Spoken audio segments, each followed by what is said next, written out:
I'm Jennifer Angel. This is my forecast for you, Gemini, for the week of September the 19th. Now, my website's had a makeover and a new domain name. It's now under jenniferangel.com.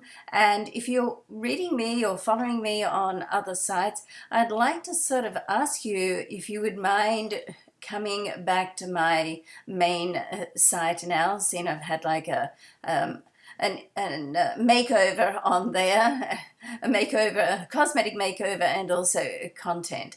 And there's a reason for this, which I'll reveal at the end of the month. So that'd be great if you can start visiting that site. I have all the content on there, and it's all free, of course, per usual. And you can send me a note if you'd like anything else. Now let's have a look at what's going on. So Mercury comes out of retrograde this week. Yay! It's not my most favorite transit, I must say, but it does serve us. It gives us a time to just take a step back and look things through, get organized. It's been in your solar fourth house, so around the home, around the family. So if there's been issues that you needed to get perhaps some closure on, then they could come up this week if they haven't already, because when a planet goes in and out of retrograde, when it's stationary, it goes through what's called the storm part of the transit. And that sort of is pretty self-explanatory, so it becomes more intense. Confusion can happen, confrontations in some way, and particularly, on a verbal level. But it's like a trigger. It does give you a chance to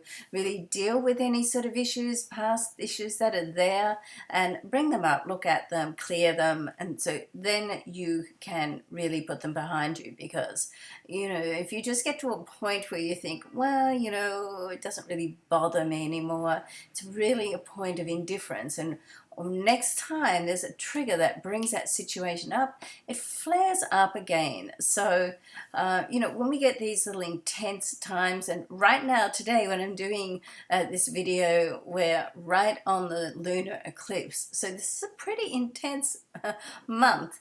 But it does, and it can be sort of difficult and confronting and push us out of our comfort zone, but it does give us a chance to deal with things and clear the energy and air. In some cases, close some doors so other doors can open. So, all good.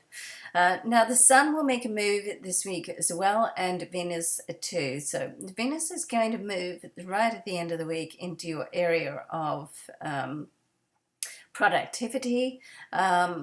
Also a great time to sort of look at your personal image, which is solar sixth house. You want to check what you're doing on a health level, check your routine, make sure there's time for you, Gemini, okay?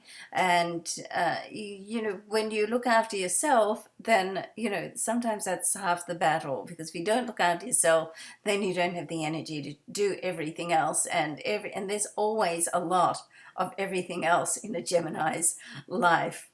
And the Sun is going to move to your solar fifth house, to where the Venus is for this week still, and Jupiter there. So this is a great time to get out and meet people, particularly with the Sun, coming into this area. It's a great time for network, for social or business. Things can really, come together for you now. And most particularly as we have two trines this week with Mercury and Pluto. So one is before Mercury goes retrograde, and then as he turns and starts going direct, it's going to cross over that exact degree of Pluto again. So these are like really great trigger points for something to happen, particularly on an official level for you, Gemini, and particularly for business and for money, okay?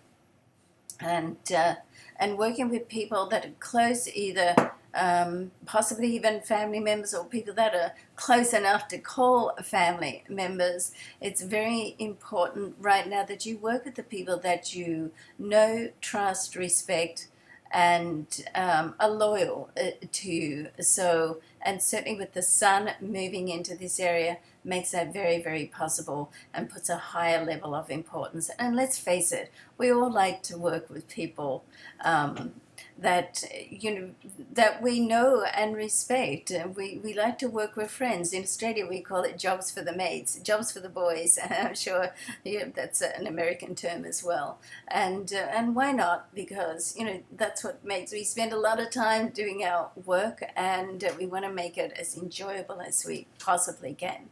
All right, love and luck to you. Thanks so much for watching. I'll see you next week.